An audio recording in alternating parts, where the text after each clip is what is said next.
नमस्कार, मैं हूं आपके साथ इंशा। नेशनल उर्दू 24 पे आप सभी का बहुत बहुत स्वागत है। इस वक्त की खबर देखिए मैनपुरी से।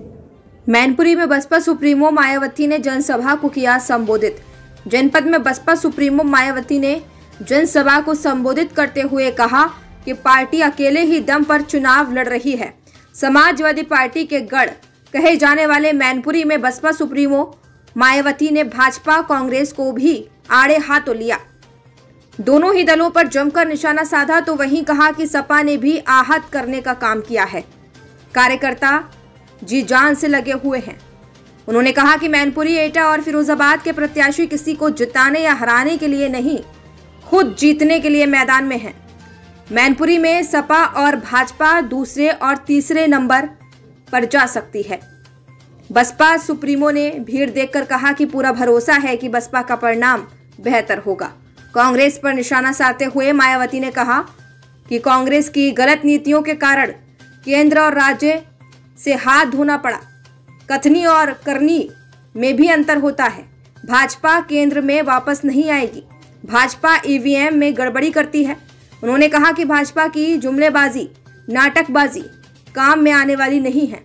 मायावती ने बताया कि बसपा घोषणा पत्र इसलिए जारी नहीं करती है क्योंकि बसपा करके दिखाने में विश्वास रखती है। 4 बार बसपा सरकार ने उत्तर प्रदेश में कार्य करके दिखाए हैं, जिनकी नकल दूसरी पार्टी करती हैं।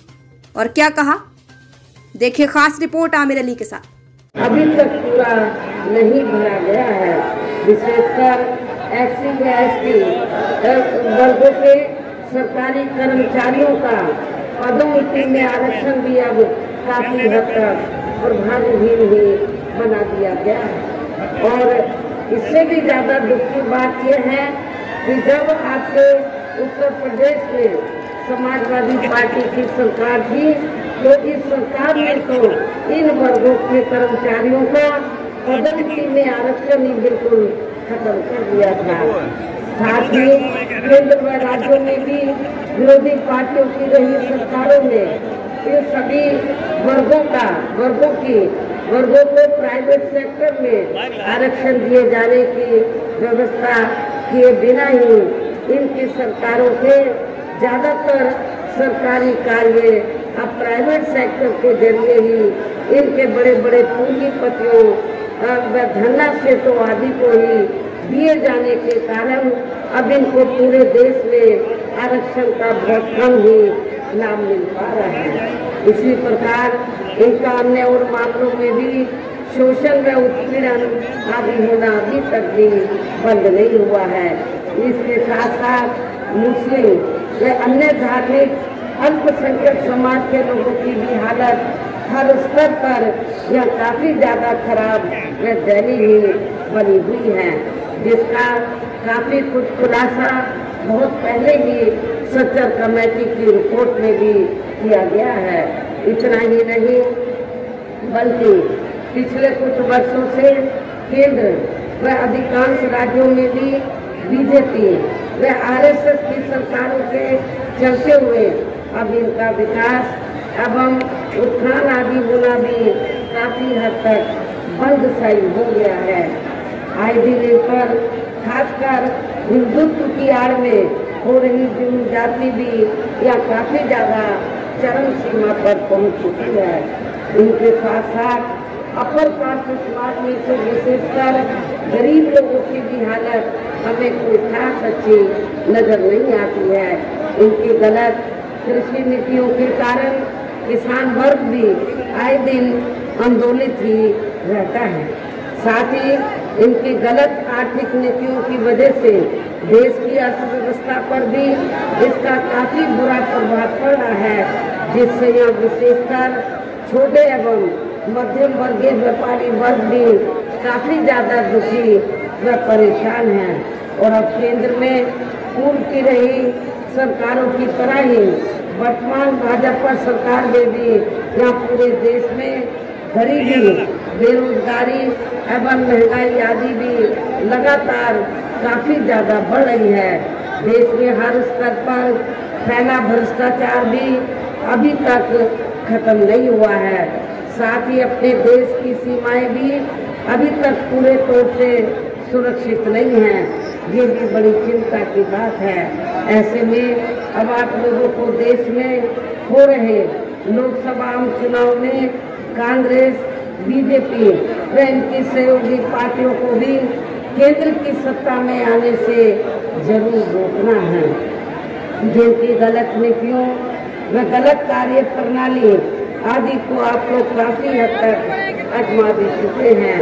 ऐसी स्थिति में अब ये विरोधी पार्टियां इस चुनाव में भी किस्म किस्म के साम, दाम, दंड भेद आदि अनेकों हथकंडे इस्तेमाल करके केंद्र की सत्ता में आने की पूरी कोशिश में लगी हैं, जिनसे अपनी पार्टी के लोगों को हर स्तर पर काफी ज्यादा सावधान रहना है। और इस मामले में विरोधी पार्टियां अपने अपने पक्ष में हवा बनाने के लिए खासकर मीडिया, ओपिनियन पोल व सर्वे आदि का जो बड़े पैमाने पर इस्तेमाल कर रही हैं, तो उससे भी अपनी पार्टी के लोगों को बिल्कुल भी गुमराह नहीं होना है।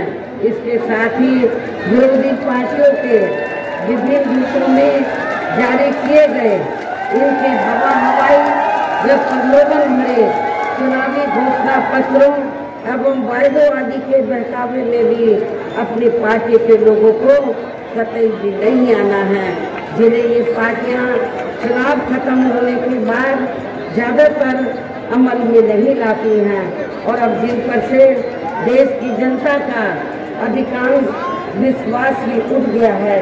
यही खास वजह है कि हमारी पार्टी किसी भी चुनाव में अपनी पार्टी का कोई भी चुनावी घोषणा पत्र आदि जारी नहीं करती है। वैसे भी हमारी पार्टी किसी भी मामले में कहने में बहुत कम बल्कि कार्य करके दिखाने में ही ज्यादा विश्वास रखती है।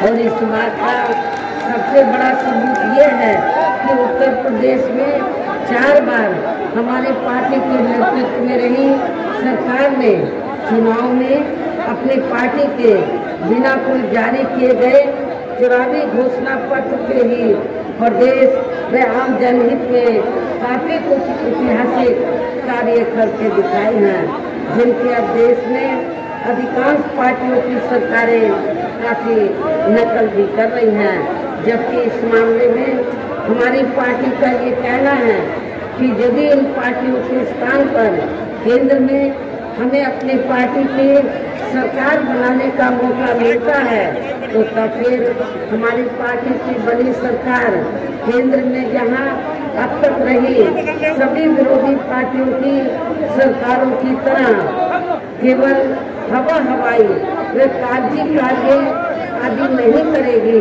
बल्कि उत्तर प्रदेश की तरह ही जमीनी हकीकत में ठोस कार्य करके दिखाएगी। और इस संदर्भ में हमारा देश में पिछले कुछ समय से अति गरीब परिवारों को अस्थायी तौर पर फ्री में जो थोड़ी सी खाद्य सामग्री दी जा रही है, तो उससे इनका अस्थायी तौर पर भला होने वाला नहीं है। और वैसे भी इनकी ये जटिल समस्या देश में हर हाथ को काम देने से ही केवल दूर हो सकती है, जिसकी तरफ हमारी पार्टी की बनी सरकार विशेष ध्यान देगी। साथ ही देश में पिछले काफी वर्षों से आए दिन बढ़ रही गरीबी, बेरोजगारी व महंगाई आदि से भी जनता बहुत ज्यादा दुखी व परेशान है, जिसे भी आर्थिक नीतियों में तब्दीली करके जरूर दूर किया जाएगा। साथ ही हिंदुत्व की आड़ में, धर्म की आड़ में व हिंदुत्व की आड़ में पिछले कुछ वर्षों से खासकर मुस्लिम समाज के लोगों का द्वेष की भावना से जो इनका काफी ज्यादा शोषण व उत्पीड़न आदि किया जा रहा है, तो उसे भी जरूर रोका जाएगा। और ये सब हमने अपनी यूपी की रही सरकार में करके भी दिखाया है। जब उत्तर प्रदेश में मेरे नेतृत्व में सरकार बनी, जब भी बनी, तो उत्तर प्रदेश के अंदर हमने कोई हिंदू मुस्लिम दंगा नहीं होने दिया और सभी धर्मों के मान सम्मान का पूरा ध्यान रखा। सभी धर्मों के जान सभी धर्मों के लोगों के जान माल व उनके मान सम्मान का पूरा ध्यान रखा, उनकी पूरी हिफाजत की, उनके संपत्ति की भी, उनके मजहब की भी, उनके हर प्रकार से हमने उनको हिफाजत दी। वो दंगा फसाद आपने सुना है कि मेरी हुकूमत में हुआ है। जब भी यहाँ पर चाहे समाजवादी पार्टी सत्ता में रही हो या कांग्रेस पार्टी सत्ता में रही हो या वर्तमान में बीजेपी सत्ता में रही हो या पूर्व में रही, मुझे सुनने के लिए यहाँ इकट्ठा हुए हैं। तो उसके लिए मैं आप सभी लोगों का हार्दिक दिल से आभार प्रकट करती हूँ। वैसे आप लोगों को ये मालूम है कि हमारी पार्टी, वैसे आप लोगों को ये मालूम है कि हमारी पार्टी ये चुनाव कांग्रेस, बीजेपी व अन्य किसी भी विरोधी पार्टी तथा गठबंधन आदि के साथ मिलकर नहीं, बल्कि अकेले ही अपनी पार्टी के बलबूते पर पूरी तैयारी व दमदारी के साथ ये चुनाव लड़ रही है। इसके साथ ही हमने टिकट बंटवारे के मामले में भी सर्व समाज के लोगों को उचित भागीदारी दी, जिनको कामयाब बनाने के लिए अपने पार्टी के लोग पूरे जी जान से लगे। और इस संबंध में मैं ये बताना चाहूँगी कि हमारी पार्टी ने खासकर आपके मैनपुरी लोकसभा की सीट से, इसके बगल में एटा लोकसभा की सीट से, फिरोजाबाद लोकसभा की सीट से, तो हमने जिनको भी चुनाव के मैदान में उतारा है, मुझे तीनों के